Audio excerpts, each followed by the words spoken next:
When people looked at me, they saw a woman who had everything: a charming husband, a cozy home, and the picture-perfect suburban life. But behind my carefully practiced smile and long-sleeved blouses, no one saw the bruises I hid.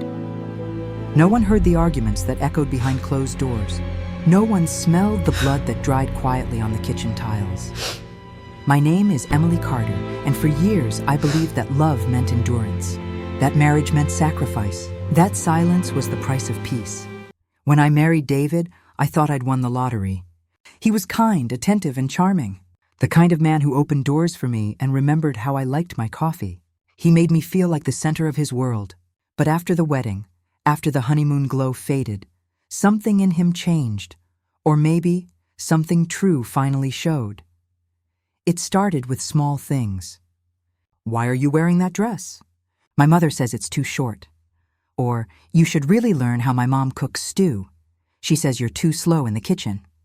At first, I laughed it off. He's just being protective, I told myself. He's close to his mother, that's all.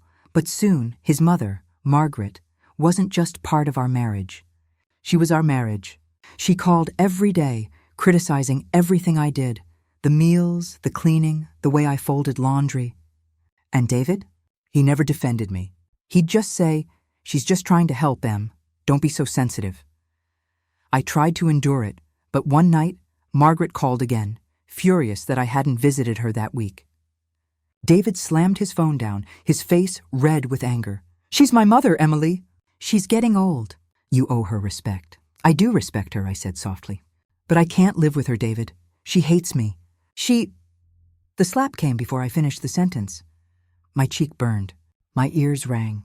And just like that, the man who once whispered love into my ear had raised his hand against me.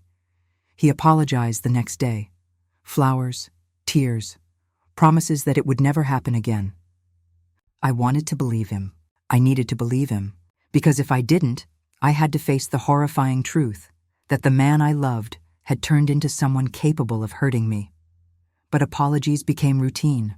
Flowers, chocolates, and bruises. One night, after a particularly bad argument about Margaret moving in with us permanently, David cornered me in the hallway. "If you loved me," he hissed, "you'd accept my mother. She took care of me all my life. Now you'll take care of her." "And what about me?" I whispered, trembling. He grabbed my arm so hard I thought it would snap. "You don't matter if you can't respect my mother." That night, when he finally fell asleep, I sat in the bathroom with the door locked and stared at myself in the mirror. My reflection looked like a stranger, swollen eyes, trembling lips, and fear etched deep into every line of my face. And then, something broke inside me. I thought of my late father's words. "If someone ever raises their hand to you, Emily, don't stay to see if they'll do it again." I made a silent promise right there. The next time he touched me, I would not cry. I would not beg. I would not stay. But fate gave me something more powerful than courage. It gave me a plan. A few weeks later, David told me he was bringing his mother to live with us, permanently. He said it like a command, not a request. "You'll finally learn what a real woman should be," he said coldly. Margaret arrived with her suitcases, her sharp eyes scanning the house as if she were inspecting her new kingdom. "Well," she sneered, "this place will need some real cleaning. I don't know how you manage to live like this." That night, I served them dinner, roast chicken, mashed potatoes, and a smile that hid everything. Margaret complained about the gravy. David scolded me for embarrassing him in front of his mother. I apologized sweetly and quietly slipped into the kitchen, because what neither of them knew was that I had been saving. Every week, every spare dollar from grocery change, every hidden tip from my part-time bakery job, I stashed away in an old flour tin behind the pantry. Enough for a small apartment. Enough for freedom. But leaving wasn't enough for me anymore. When someone breaks you piece by piece, leaving isn't victory. It's survival. And I wanted more than survival. I wanted justice. So that night, as David and Margaret fell asleep in the next room, I quietly took out my phone and opened the secret voice recorder app I'd been using for months. Every insult, every threat, every argument, I had it all. I uploaded the files to a hidden cloud account. And then I took photos of my bruises, of the smashed plate he'd thrown, of the texts where he apologized for losing control. My hands shook, but my heart was steady. The next morning I smiled as I handed David his coffee. He didn't know that the cup he was drinking from would be the last one I ever served him, because that evening, when he came home, something happened that neither he nor his beloved mother ever imagined. The clock on the living room wall ticked loudly that night, each sound slicing through the silence like a knife. I stood by the window, staring into the darkness beyond the porch light. My mind was calm, unnervingly calm, as if fear itself had given up and turned into determination. Margaret's shrill voice echoed from the guest room. "Emily, the towels smell musty. You need to rewash them in boiling water." I didn't answer. My hands were busy packing a small duffel bag, not enough to draw suspicion, but enough for me to leave at a moment's notice. I tucked in my passport, a few changes of clothes, and a small envelope that contained all my hidden savings. When I heard David's car pull into the driveway, my pulse quickened. I took a deep breath, wiped my hands, and went to greet him with the same polite smile I had practiced for years. "Dinner's ready," I said softly. He didn't reply. He brushed past me, reeking of alcohol and frustration. Margaret waddled in behind him, crossing her arms. "You should have warmed his dinner." "You know how long he works." My throat tightened, but I said nothing. Silence had become my armor. Every quiet moment, a wall protecting me until the time was right. They sat at the table, eating in tense silence. David occasionally muttered something under his breath, and his mother's judgmental gaze never left my face. I could feel their disdain like a weight on my shoulders. After dinner, while washing the dishes, I heard them talking in the living room. "She's not trying, Mom," David complained. I told her what I expect. She just doesn't listen. "She's weak," Margaret said coldly. "Women these days don't know their place. You should discipline her more firmly." My hand froze mid-air, soap dripping into the sink. Discipline her more firmly. Even now, after everything, she was encouraging him. That was the moment something deep inside me clicked. I dried my hands, turned off the tap, and looked at my reflection in the kitchen window. For the first time, I didn't see a victim. I saw a woman ready to reclaim her life.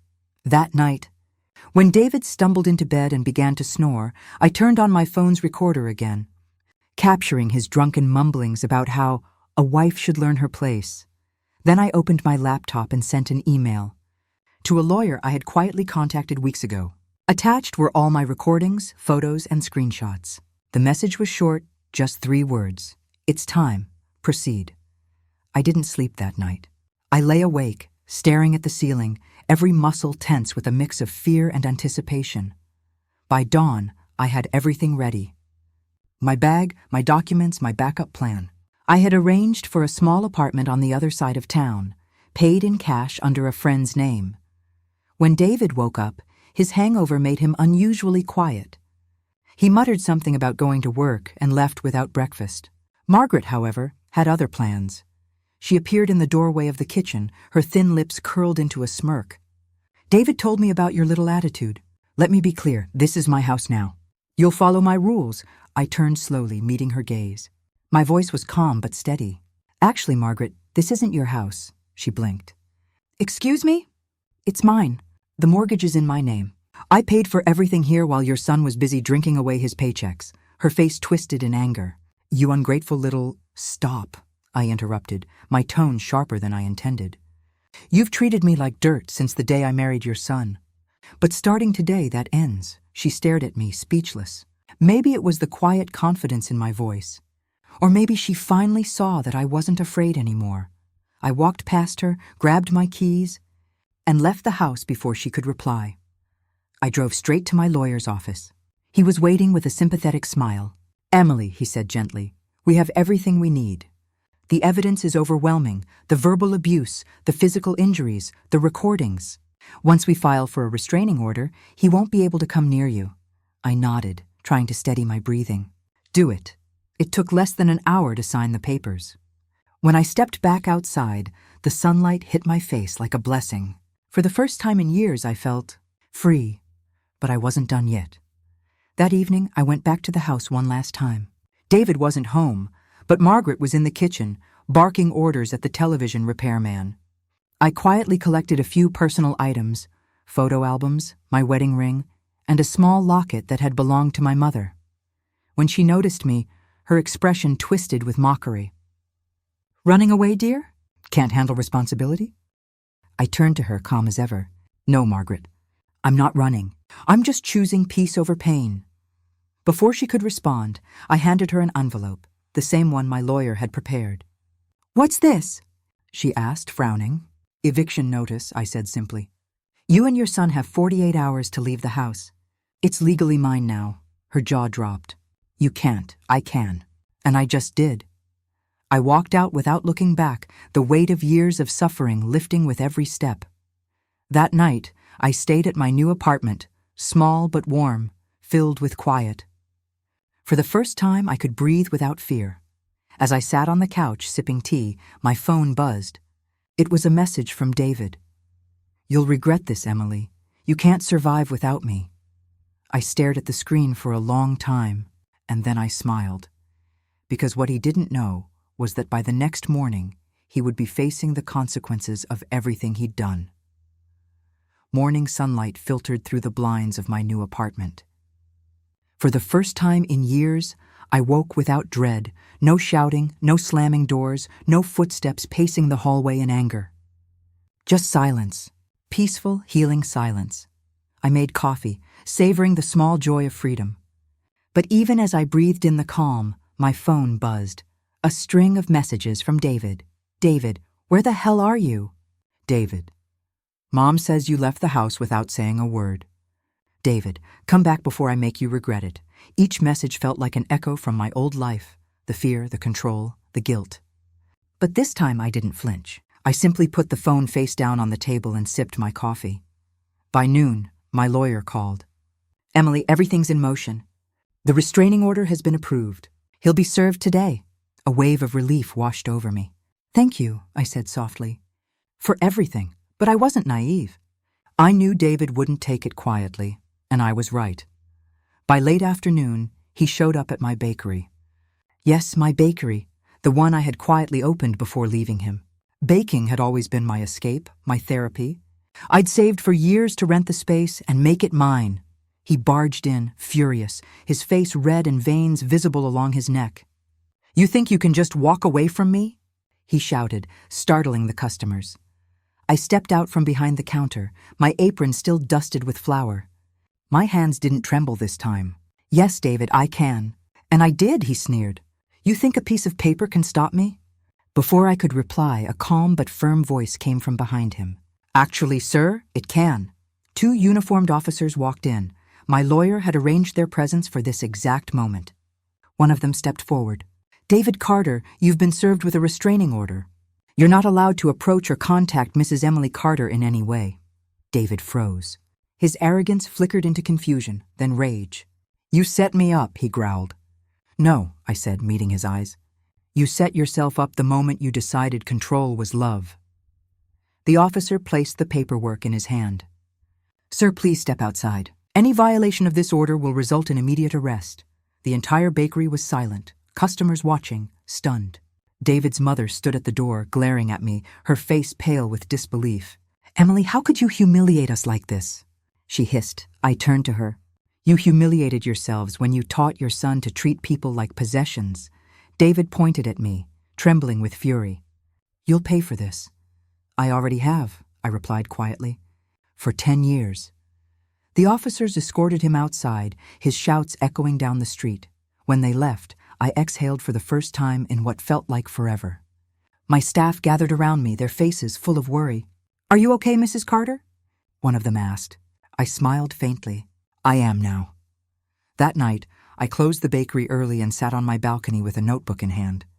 I began to write, not for revenge, but for release. Every memory, every bruise, every moment I'd stayed silent found its place on the page. "He taught me fear," I wrote. "But fear taught me strength."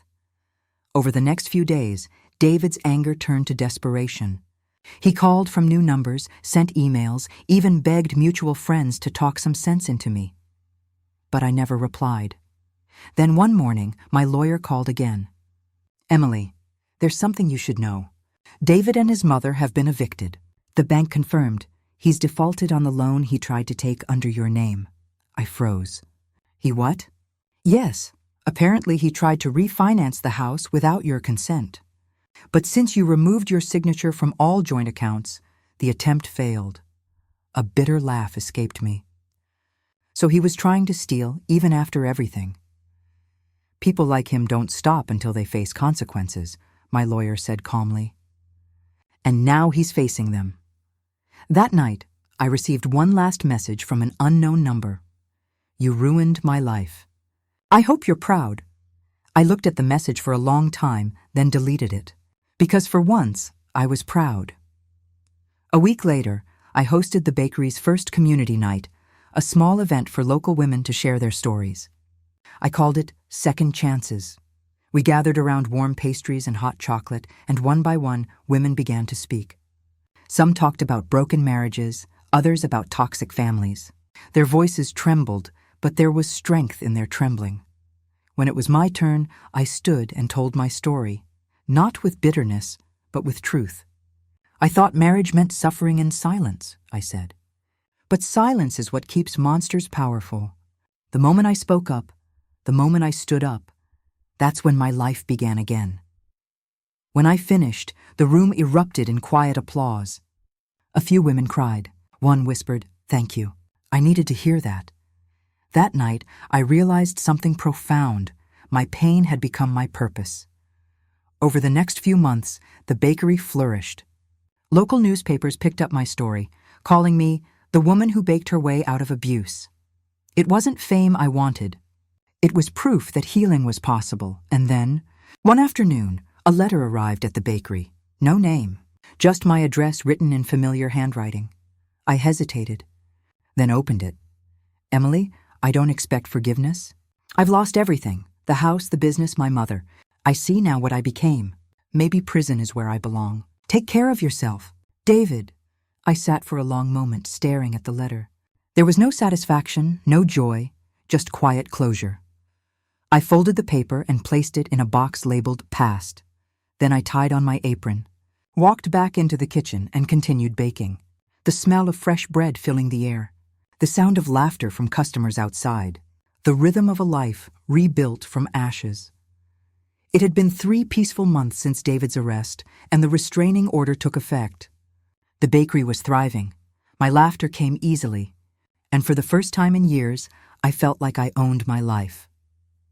But one quiet Thursday afternoon, the past came knocking again, this time in the form of a familiar face.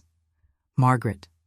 She stood outside my bakery, dressed in black from head to toe, her lips pressed tight, her sharp eyes hidden behind dark sunglasses. For a moment, I froze, the memories of her scorn and cruelty flashing through my mind. But then I exhaled slowly, wiped my hands on my apron, and stepped outside. "Margaret," I said calmly. She tilted her head slightly, her voice cold. "Emily, you look different." "Freedom tends to do that," I replied. Her lips twitched. "You ruined my son's life." "I think he did that himself." She lowered her voice, glancing around at the people walking by. "He's in prison because of you, because you couldn't keep our family together." The calm in my chest wavered, but I held my ground. "No, Margaret. He's there because he chose violence over love, and because you taught him that control is the same as care." Her expression hardened. "You think you've won, don't you? You think you're some kind of hero?" I smiled faintly. "No, I just stopped being your victim." She leaned closer, whispering sharply, "Enjoy your bakery while it lasts. The world's smaller than you think." Then she turned and left, her heels clicking like gunshots against the pavement. I stood there for a long moment, letting her words settle. I knew Margaret wasn't someone who made empty threats, and I was right. A week later, strange things began happening. A negative review appeared on the bakery's website, one that sounded eerily personal. "The owner is rude, unstable, and violent. Avoid this place." Then another. And another. Fake stories, false claims. Someone was trying to destroy my reputation. At first, I ignored them, but then customers started asking questions. "Mrs. Carter, is it true your husband's in jail because of you?" One whispered nervously. The rumor spread fast, faster than truth ever could. I knew immediately who was behind it, Margaret, but I didn't confront her. I had learned my lesson. You don't fight fire with fire, you let it burn itself out. Instead, I called my lawyer again. "Margaret started a smear campaign," I explained. "Fake reviews, gossip? She's trying to ruin my business," he sighed. "Classic retaliation. But don't worry. Emily, we can trace IPs, document defamation, and take her to court if needed." I hung up and decided to respond in my own way. The next morning, I posted a message on my bakery's social media page.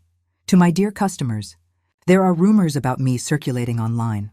Yes, I went through a difficult marriage, but I came out stronger. My story isn't one of scandal, it's one of survival. If you've ever been hurt, silenced, or made to feel small, my bakery is for you. A safe space for second chances. Emily Carter." Within hours, the post went viral locally. People flooded the comments with support. "You're brave. We stand with you. Your bakery is our favorite." Margaret's lies crumbled under the weight of truth, but she wasn't done yet. 3 days later, I received a letter, legal official looking. It was from Margaret's lawyer. She was suing me for defamation. I almost laughed. The irony was staggering. My lawyer met me the next morning. "Don't worry," he said, flipping through the papers. "Her case is weak. You didn't name her or David publicly. This is desperation." Still, I couldn't help but feel a pang of sadness. How could a woman so determined to protect her son choose vengeance over decency? The court date arrived. I wore a simple navy dress, my hands steady, my heart calm. Margaret entered dramatically, supported by a cane, an act, I was sure. Her lawyer claimed that I had emotionally damaged her by publicly humiliating her family. My lawyer countered with evidence, screenshots of her false reviews, her threats, and a voice message she'd accidentally left on my voicemail. In it, her voice hissed, "If she thinks she can take my son and our name and still smile, she's got another thing coming." The judge listened in silence. When it ended, he looked directly at Margaret. "Mrs. Carter," he said sternly, "I see no evidence of defamation. However, I do see harassment. I'm dismissing your claim and granting Ms. Emily Carter an additional restraining order." Margaret's face went white. She opened her mouth, but the judge continued. "One more act of intimidation, and you'll face charges yourself." When the gavel came down, it sounded like thunder, not just in the courtroom, but in my heart. Outside, as she was leaving, Margaret turned to me. Her mask had slipped. Behind the hatred was something else. "Fear. You took everything from me," she whispered. I shook my head gently. "No, Margaret. You gave everything away, to anger, to control, to pride. I just stopped taking it." She said nothing more. That evening, I returned to my bakery. The warm light, the smell of cinnamon and coffee, it all felt like home again. My employees clapped when I walked in. "Mrs. Carter, we heard. You won!" I smiled, a real smile this time. We all did, because this wasn't just about me. It was about every woman who'd been silenced, dismissed, or blamed for someone else's cruelty. I wrote a small note and taped it near the register. Strength isn't about never breaking.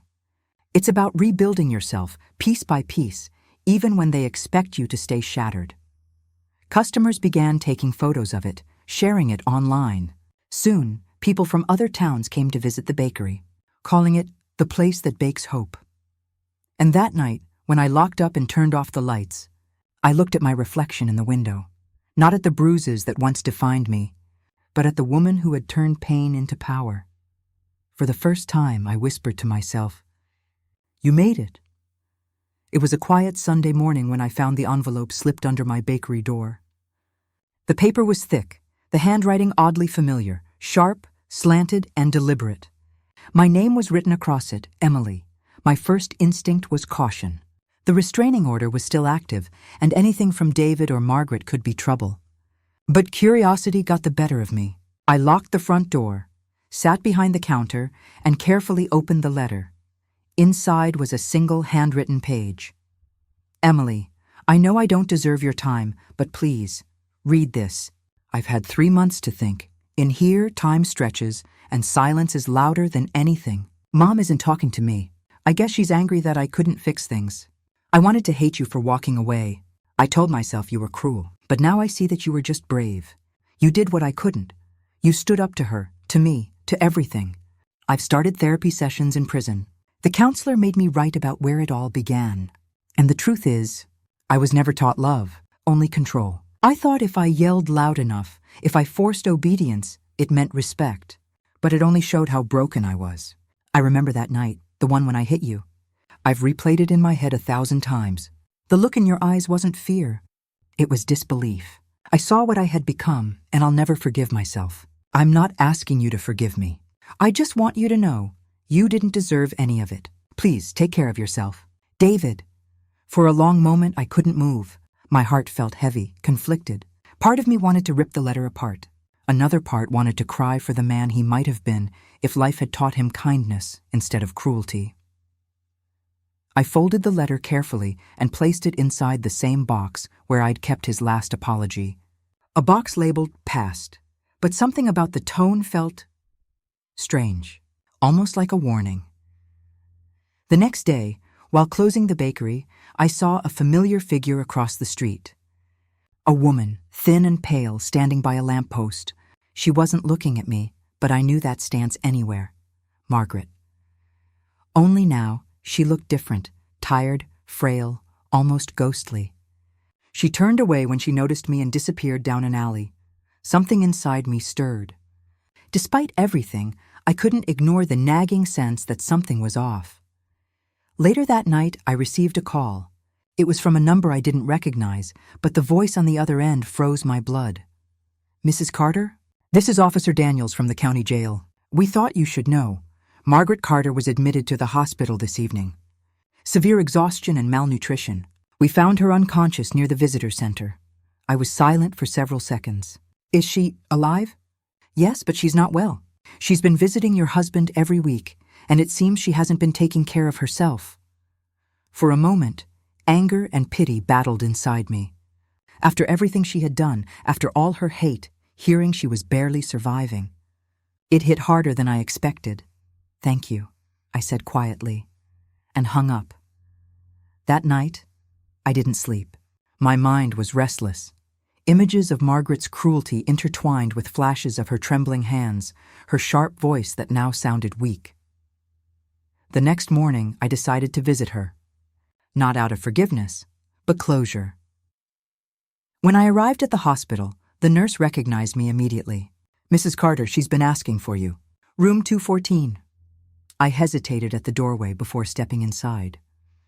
Margaret lay in bed, her once perfectly styled hair now thin and gray. Her eyes fluttered open, and for a second, confusion crossed her face, then recognition. You came, she whispered, her voice barely audible. Yes, I said simply. I heard what happened. She looked away, her eyes glossy. I don't need your pity. I didn't come to pity you.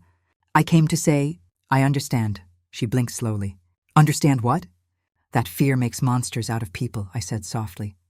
You raised a son to be strong, but you never taught him to be kind. Maybe because no one ever showed you kindness either. For a moment, silence filled the room. Then Margaret began to cry, quietly, uncontrollably. I thought, if I controlled everything, no one could hurt me again, she murmured. When David's father left, I promised myself I'd never be weak. I told him the same thing. I turned him into this. I stood there, unsure of what to say. All my anger, all my hatred. It didn't disappear, but it softened. I saw not a villain, but a broken woman trapped in her own armor. Margaret, I said finally, I can't forget what you've done. But I can stop carrying it. She looked up at me, eyes red. Do you forgive me? I hesitated. Forgiveness isn't a gift I can hand over. It's something I might reach one day, but I don't hate you anymore.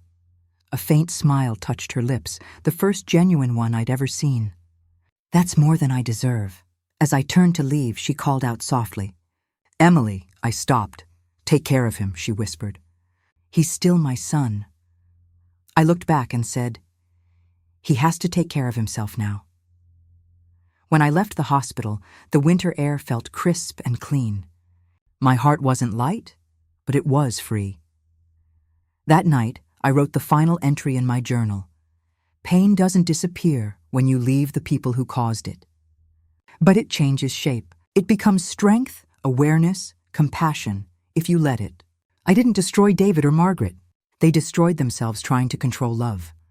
And me, I rebuilt mine. The next morning, I found a bouquet of white lilies at my bakery door. No card, just a small tag with one word, peace. Maybe it was from David. Maybe it wasn't. But it didn't matter. For the first time in my life, I didn't need to know who sent it. Because peace, I realized, wasn't something others could give me. It was something I had finally given myself. 2 weeks passed after my visit to Margaret's hospital room. Life slowly returned to a calm rhythm. The bakery thrived. The smell of cinnamon rolls filled the air every morning. And laughter from my staff replaced the echoes of fear that used to haunt my days. But one evening, as I was locking up, the delivery boy handed me a small brown package with no return address. "Someone left this for you, Mrs. Carter. Said it's important."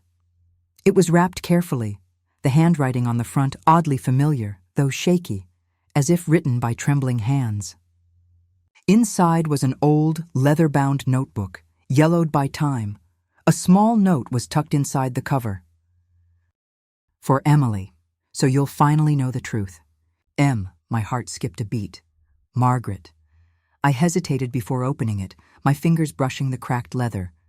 The first page began in neat cursive handwriting, younger, more confident than the note. July 1982, the day I met him. I read on, slowly realizing that this wasn't just a diary. It was a confession. Margaret had written about her youth, her dreams, her marriage to David's father, a man named Peter Carter. The early entries were filled with love, hope, and promise. But as the years went by, the tone darkened. He changed after our wedding. He drank more. He yelled more. I told myself it was just stress, that he loved me, that good wives endure. Page after page, the words grew more painful.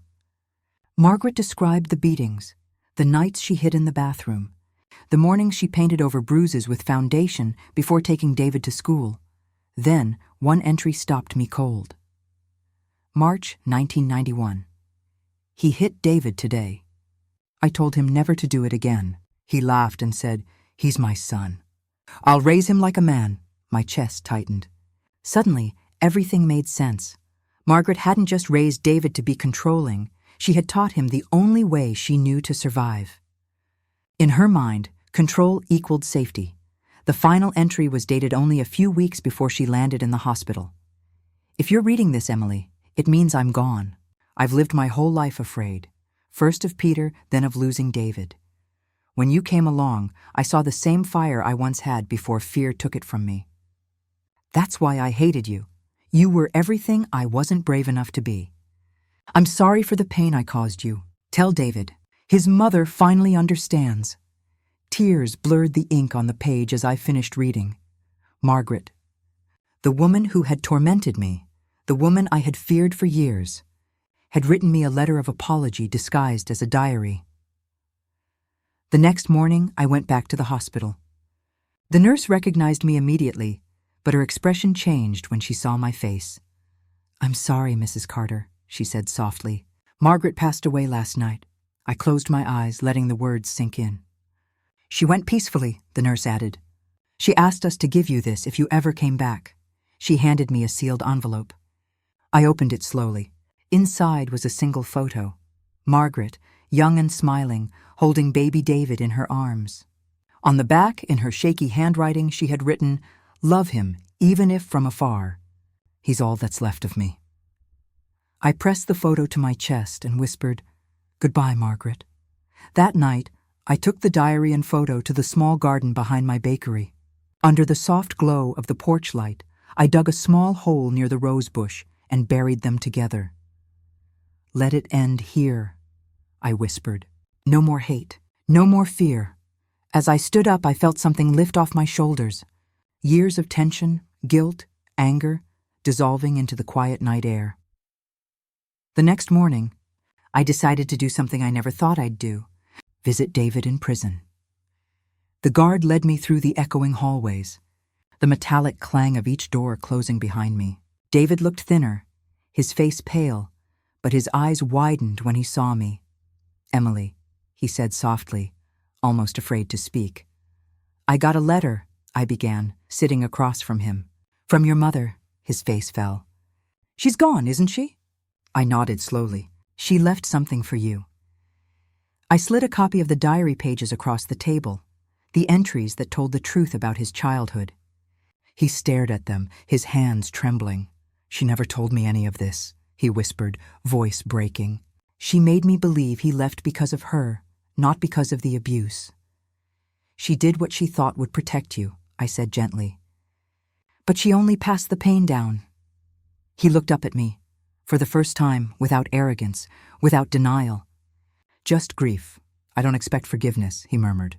"But thank you for showing me who she really was." I nodded.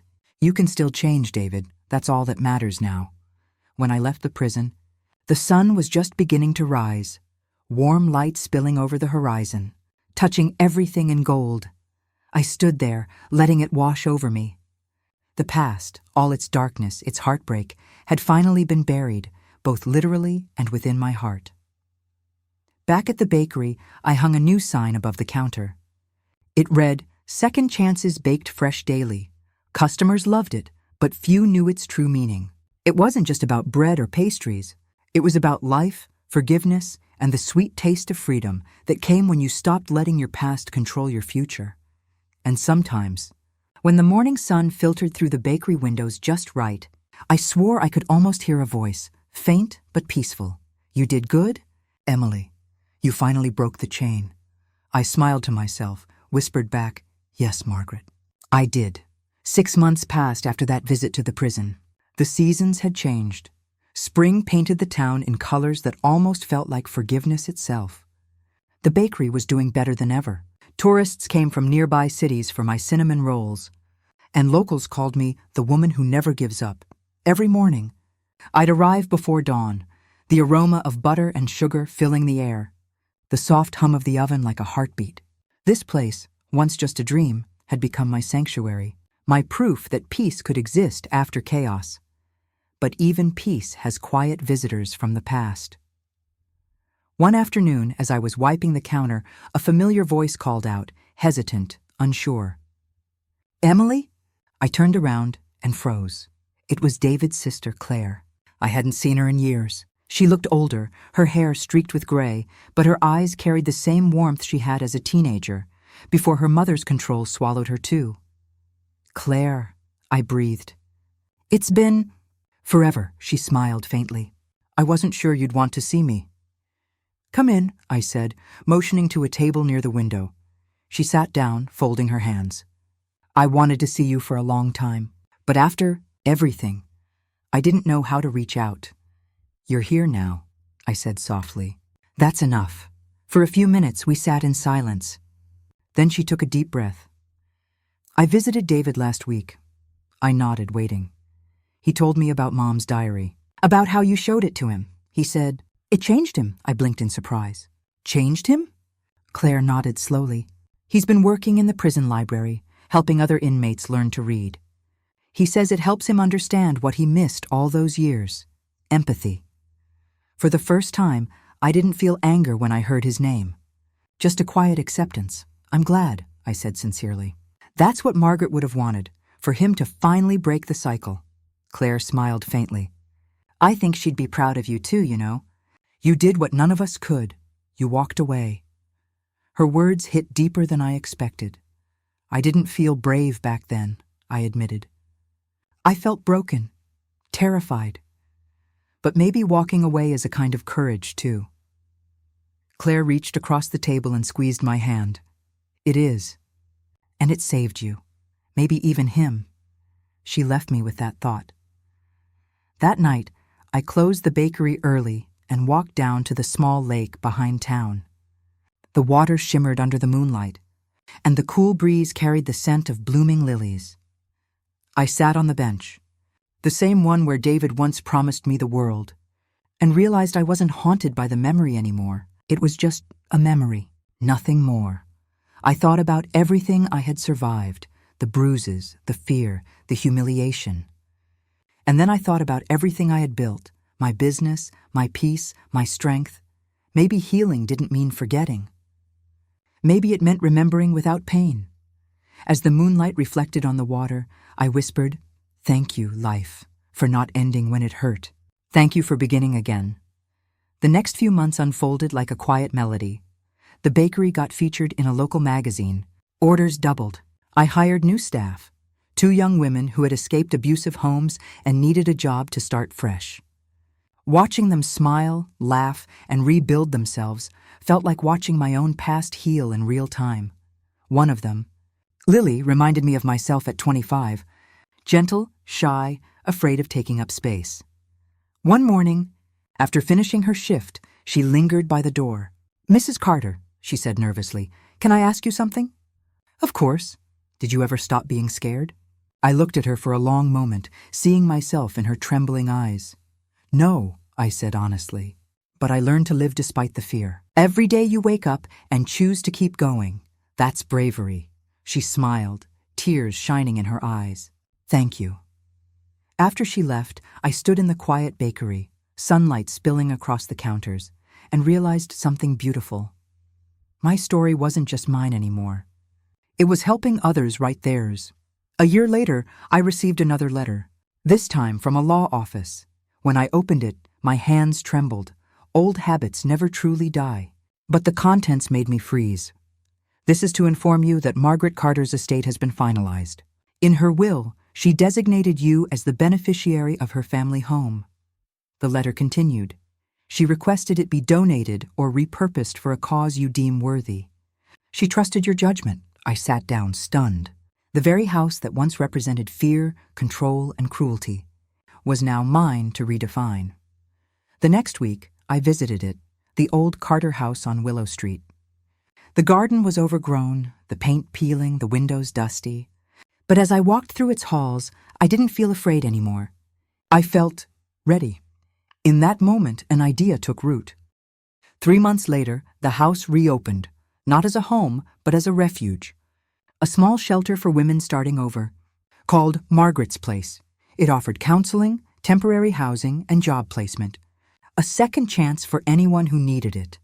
The day we opened, I stood by the front door as the first group of women arrived. Their faces carried fear, exhaustion, and uncertainty.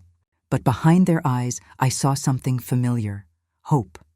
I welcomed them with a warm smile. "Come in," I said. "You're safe now." That night, as I locked up the shelter and walked home, the stars above seemed brighter than ever. I stopped by the bakery, turned off the last light, and stood by the window, looking at the rows of pastries cooling on the counter.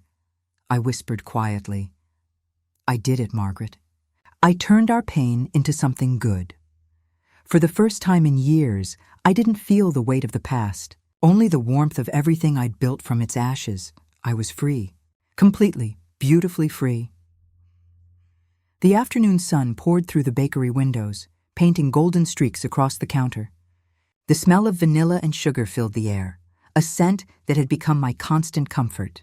I was arranging pastries for the evening rush when the bell above the door chimed softly. It wasn't a customer. It was the mailman. "Afternoon. Mrs. Carter, got something for you. Looks official," he said, handing me a thick envelope with a correctional facility's seal stamped on it. My chest tightened the moment I saw the sender's name. David Carter. For a long time, I just stared at it. I told myself the chapter was closed, buried with the diary, the pain, the memories. But the past, it seemed, wasn't done speaking yet. After closing the shop, I sat alone at the corner table with a cup of tea, the envelope trembling in my hands. I finally tore it open. The first line took my breath away. "Emily, if you're reading this, it means I finally found the courage to write it." I hesitated, but I kept reading. I've spent months in here trying to understand who I became and why. For so long, I blamed everyone but myself, my father, my mother, even you. But the truth is, I made my own choices. Choices that destroyed the only person who ever truly cared for me. When I first read Mom's diary, I couldn't stop shaking. I realized I'd been repeating the same cruelty I hated my father for. And I didn't just hurt you, Emily. I became him. That's a truth I'll carry forever. My throat tightened, and for the first time in years, tears filled my eyes. I know an apology can't undo what I did. I don't deserve forgiveness, but I need you to know I'm trying to be better. There's a counselor here who runs anger management sessions. I volunteer every week. I tell my story, our story, to men who think control makes them strong. I tell them it doesn't. It destroys. Last week, a young inmate told me he decided to stop calling his wife names because of what I said. It's a small thing, but maybe it's a start.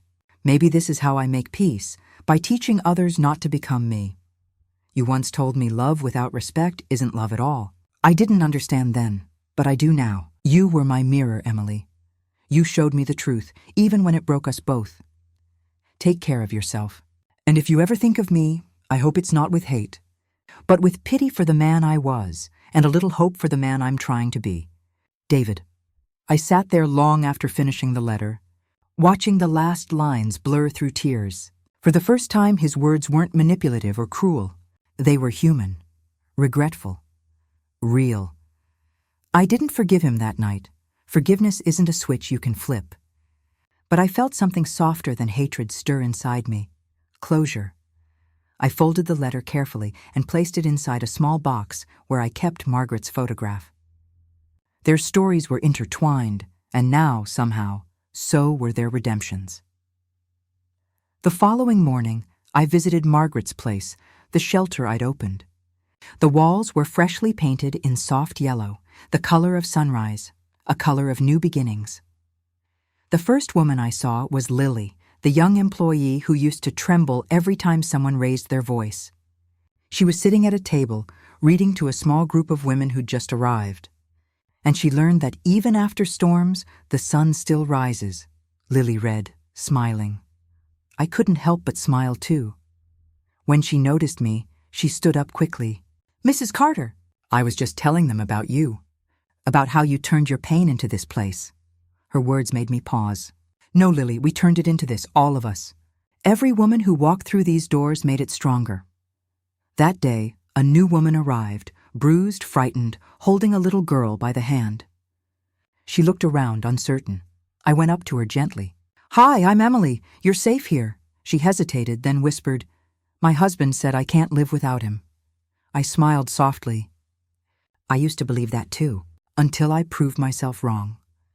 She looked at me, her eyes welling up. And for the first time in a long time, I saw recognition. The moment a woman realizes she's not alone. That night, I walked home under a sky painted in purples and silver light. The bakery lights glowed behind me, the shelter lights glowing across town. 2 beacons born from one woman's survival. At home, I made tea and sat by the window, the same way I had on so many sleepless nights before. But tonight, there was no anxiety in my chest, only peace. I looked at the moon, calm, bright, unmoving, and for a moment I imagined Margaret beside me. You did it, she'd whisper. You broke the chain, and maybe, somewhere far away, David sat under the same sky, reading books to other inmates, finally learning what real strength looked like. I closed my eyes and whispered into the quiet. We're free now, all of us. A few weeks later, I received a call from the Women's Network that had helped fund the shelter.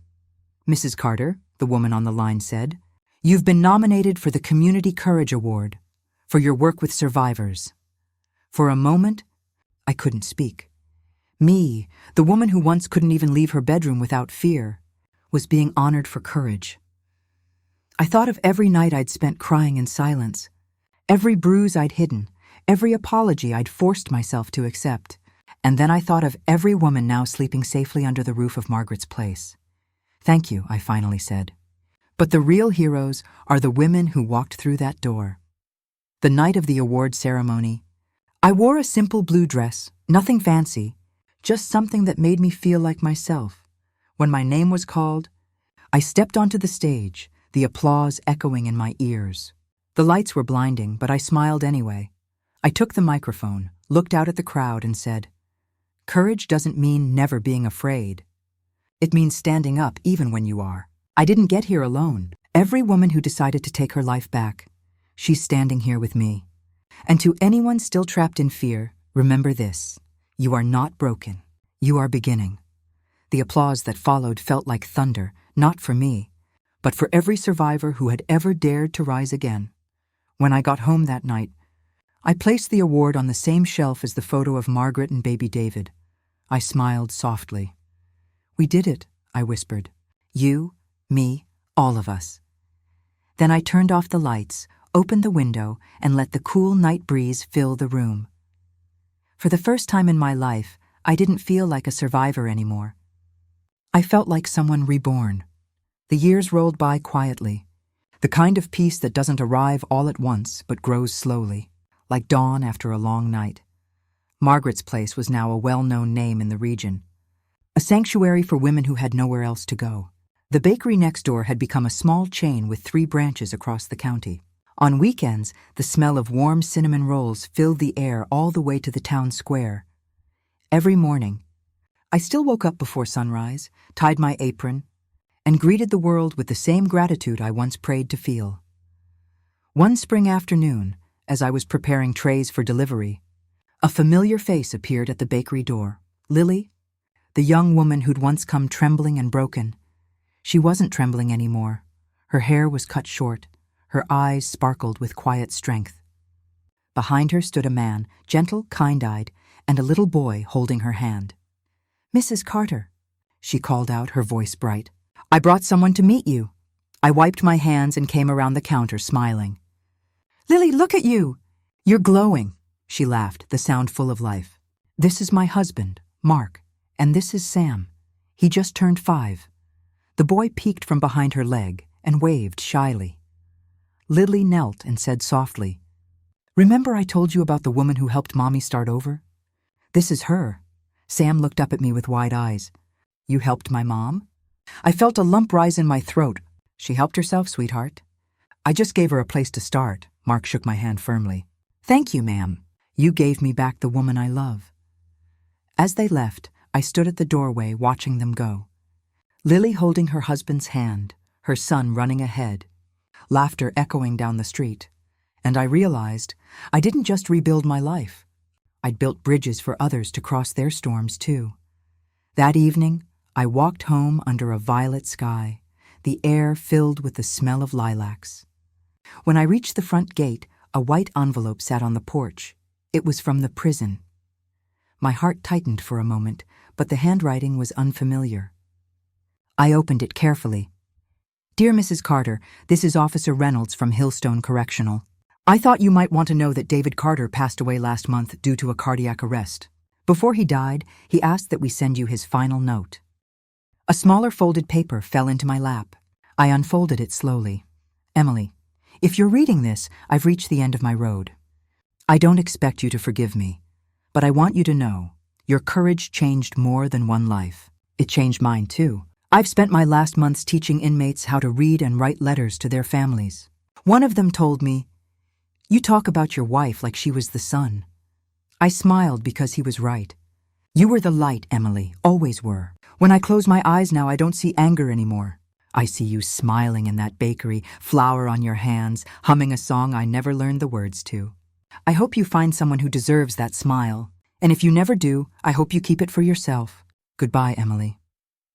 David, I sat there for a long time, tears sliding down my cheeks, not from sorrow, but release. For years, his shadow had followed me. Now even that was gone. I folded the letter, placed it in a box beside Margaret's photo, and whispered, "Rest now. Both of you." Weeks later, I stood in front of Margaret's place, now repainted in cream and gold. The sign above the door gleamed in the sunlight. Beneath it, a plaque read, "Dedicated to every woman who learned to rise again." I had invited the community for the 5-year anniversary of the shelter. The yard was full of people, women, children, friends, and supporters. Laughter filled the air. Daniel, my son, who had returned from the city to help with the expansion project, stood beside me. He had inherited my calm smile, my quiet determination.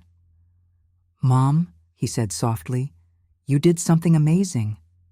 I turned to him and smiled. "No, son, we did." He looked at me for a long moment. "You know, for years I was angry at Dad, but lately I've been thinking maybe anger keeps us tied to the past. Maybe it's time to let go," I nodded. "Letting go doesn't mean forgetting. It just means freeing space for better things." He wrapped his arm around me. "You're the strongest person I know," I smiled. "Strength isn't about not breaking, Daniel. It's about building again after you do." That night, after the celebration, I returned to the bakery one last time before closing. The counters were empty, the ovens cooling down. I sat at my favorite corner table, the same spot where I'd once read a letter that broke my heart. And later, a letter that healed it. The moon hung low. Casting a silver glow across the street, I whispered softly, "I survived the fire. I survived the silence. And I learned that even after pain, there can still be sweetness." I thought about every woman who had walked through my door, trembling, lost, hopeless, and left standing taller. Each of them carried a piece of my story forward, and maybe that was the real purpose of all my pain, to become the voice I once needed. Before turning off the lights, I wrote a new sign for the front window. It read, "Hope is baked fresh daily." Months later, I was invited to speak at a conference for women's resilience. The hall was packed with people, survivors, social workers, students. When I stepped up to the microphone, I looked at their faces and felt something powerful. Belonging. I began. "I used to think strength was about enduring pain quietly, but it's not. It's about standing up one more time than you fall." There was a time I thought my story ended the day my husband raised his hand against me. But that was just the prologue. The real story began the day I walked away. To anyone sitting here thinking it's too late, it's not. You can start over at 25, at 50, or at 70. You can still bloom. The applause that followed was thunderous, but what I felt wasn't pride. It was peace. Later, at home, I sat by the window with a cup of tea and watched the stars flicker. Life wasn't perfect. It never would be. But it was mine, and that was enough. As the night deepened, I whispered into the quiet, "Thank you, life, for giving me back to myself." The wind rustled through the curtains, carrying the faint scent of vanilla from the bakery. The world outside slept, peaceful and calm. And for the first time in decades, so did I.